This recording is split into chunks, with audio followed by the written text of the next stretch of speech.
से सवाल लूंगी। तो जी फिर एक साथ होकर ऐसी समस्या का समाधान निकालेंगे कैसे? एक तरफ तो एक ही धर्म को बार बार टारगेट किया जाता है, फिर समाधान निकलेगा कैसे?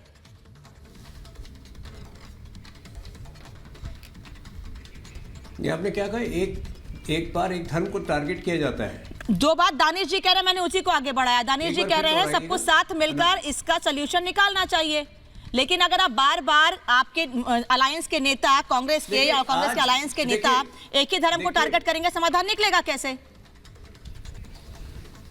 देखिए, अगर ये जो मुझे ताज्जुब होता है कांग्रेसियों पर जो बार बार कहते हैं कि 20 साल राजनीति में आने के बाद भी वो राहुल गांधी को डिफेंड करते हैं, कहते हैं कि उनके शब्दों का चयन गलत था।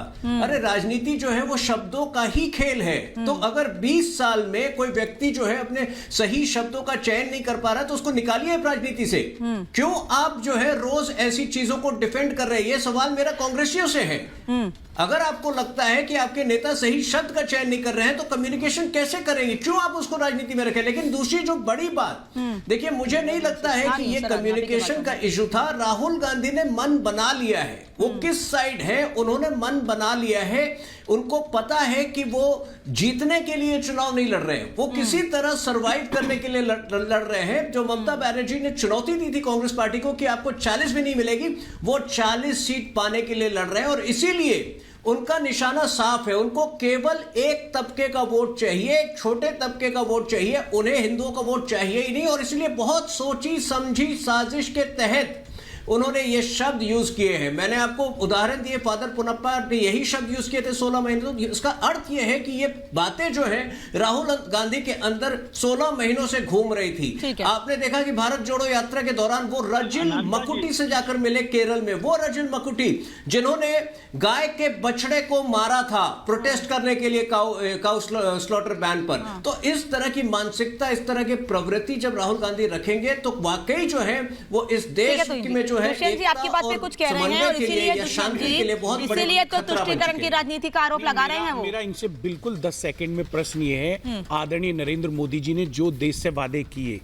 चाहे वो महंगाई हो, भ्रष्टाचार हो, सारे के सारे विफल हो गए। 2022 तक आपने किसान की आय दुगनी करने का वादा किया, आज भी किसान बैठा हुआ है। आप मोदी जी को बदल के राजनाथ जी को प्रधानमंत्री क्यों नहीं बना देते? आपसे प्रश्न है भाई साहब। आप राहुल गांधी और कांग्रेस के ऊपर तो प्रश्न पूछते हैं, आप भी तो जवाब गांधी की तुलना प्रधानमंत्री से कर रहे हैं। क्यों नहीं करेंगे? हमारे नेता वो हैं, इनके नेता वो हैं, प्रधानमंत्री जवाब तो देना पड़ेगा। प्रधानमंत्री आपके नहीं है, पीएम आपके नहीं है, तो आप भी तो देश के नागरिक हैं। लेकिन वो संसदीय दल को जो प्रतिनिधित्व करती है वो भारतीय जनता पार्टी का संसदीय दल है।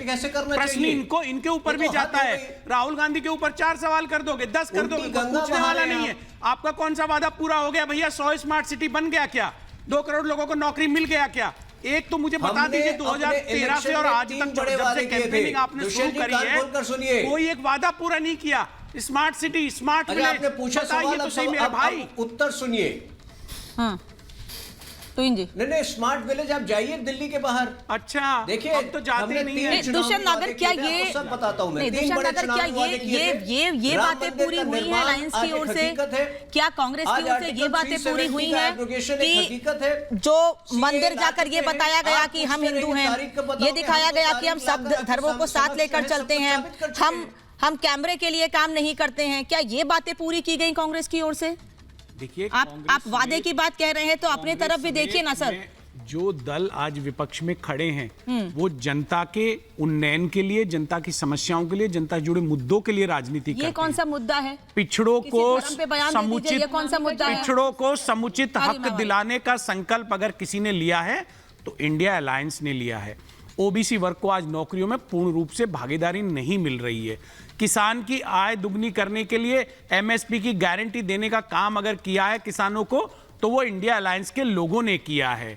भारतीय जनता पार्टी तो किसान का नाम आएगा, गुमसुम हो जाते हैं, जवाब नहीं देते हैं। इनको ये भी बोलना और उनको दिल्ली तक आने के लिए तुष्टीकरण की राजनीति करने का काम भी हमारे अलायंस के नेताओं ने किया है, हमारी पार्टी के नेताओं ने किया है। जनता पार्टी की सरकार के दौरान किसान को दिल्ली आने का अधिकार बात को भी एक्सेप्ट कीजिए जो मैं कह रही हूँ, मैं प्रज्ञा जी से जवाब दे रही हूँ इस पर। इनको ये बात भी स्वीकार करनी चाहिए कि तुष्टीकरण की राजनीति भी हम करते हैं, वोट बैंक की राजनीति भी हम करते हैं और एक ही धर्म पर बार बार बयान देना ये भी हमारी आदत है। देखिए सबसे पहले तो मैं तुहीन जी से लिटिल डिसएग्रीमेंट रखती हूँ यहाँ पर। तुहीन जी आप बोल रहे हैं कि डिफेंड करने क्यों करते हैं, डिफेंड करते हैं तभी तो वो यहाँ बैठे हैं। चाहे राहुल गांधी कितनी भी मूर्खतापूर्ण भरी स्टेटमेंट कर दे, डिफेंड करना तो इनका कर्तव्य बनता है। बेचारे डिफेंड नहीं करेंगे तो और क्या करेंगे। और दूसरी, रुकिए ना दुष्यंत जी, रुकिए ना एक सेकंड, रुकिए ना।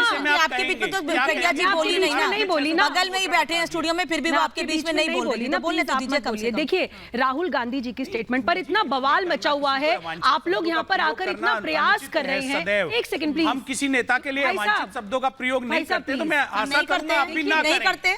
सुनिए राहुल गांधी जी बार बार सच बोलिएगा, नहीं करते रहे हैं, किसी के लिए गलत शब्दों का इस्तेमाल नहीं करते हैं आज तक। एक सेकंड, नहीं आपको नहीं, मुझसे पहले मैंने आपकी बात नहीं की, मैंने आपकी बात नहीं की, नहीं हमारे साथी भी बता दीजिए। मैं अलायंस के नेताओं की बात कर रही हूँ, मैं कांग्रेस के नेताओं की बात कर रही हूँ। प्रयोग में पूरे अलायंस सर जो शब्द इस्तेमाल किए जाते हैं ना, मैं बोल नहीं सकती हूँ सर कैमरे पर, मैं बोलना भी नहीं चाहती उनको, और आप भी जानते हैं अच्छे से। अब देखिए हो सकता है मेरे संज्ञान में कोई ना हो। सर ठीक है, मैं अभी शो के बाद बता दूंगी आपको। बात तो पूरी करने दीजिए। मैं बस ये बोलती हूँ कि अगर सनातन धर्म पर इतना बड़ा बवाल मचा हुआ है कि कांग्रेस ने क्या कर दिया, इंडी गठबंधन ने क्या कर दिया, किस तरीके की बयानबाजी हो रही है, अभी भी समय राहुल गांधी को आप बोलिए ना, आपके इतने चहेते हैं राहुल गांधी, आप उनको आकर डिफेंड करते हैं, आप उन्हें बोलिए। वो नहीं देख रहे हैं कि देश भर में कैसा माहौल बनकर आ गया है, नकारात्मकता का वातावरण बन रहा है। राहुल गांधी सामने आए और वो खुद एक्सप्लेन क्यों नहीं कर देते शक्ति का मतलब क्या था। कल मैं एक डिबेट में बैठी थी, बेचारे बार बार डिफेंड करे कि राहुल गांधी ने कहा रावण की शक्ति है, काल नेमी की शक्ति है। अरे राहुल गांधी को तो पता ही नहीं काल नेमी कौन है और रावण कौन है। तो एक बार राहुल गांधी को कहिए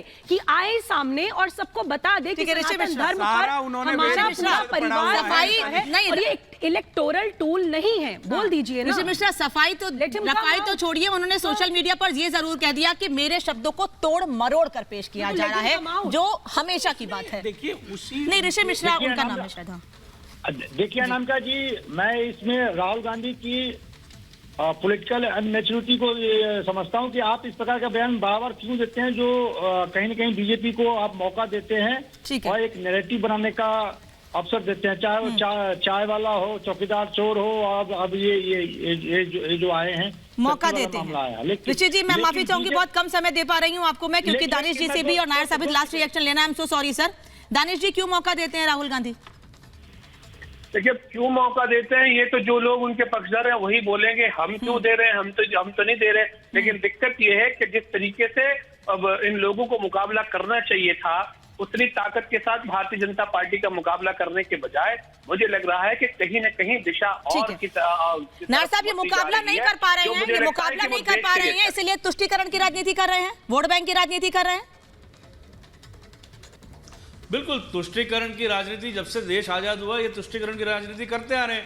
मनमोहन सिंह जी ने तो कहा था इस देश के संसाधनों पर पहला अधिकार मुसलमानों का है, और लगातार चुनाव हारने के बाद भी ये सुधर नहीं रहे। ये पॉलिटिकल इमेच्योरिटी है। और राहुल गांधी जी के आसपास जो चमचे घूम रहे हैं वो केवल राहुल गांधी के आसपास जो चमचे हैं उन्होंने उनको और बेड़ा गर्क करके, तो उनको इसीलिए तो कहते हैं कि नेता बोलने आ जाते हैं, इनके नेता बोलने आ जाते हैं लेकिन तैयारी से नहीं बोलने आते हैं, और फिर कहते हैं कि हिंदी के शब्दों में हेरफेर हो गया होगा, चल कुछ और रहा था दिमाग में, मुंह से निकल गया होगा, फिर सफाई देने लगते हैं।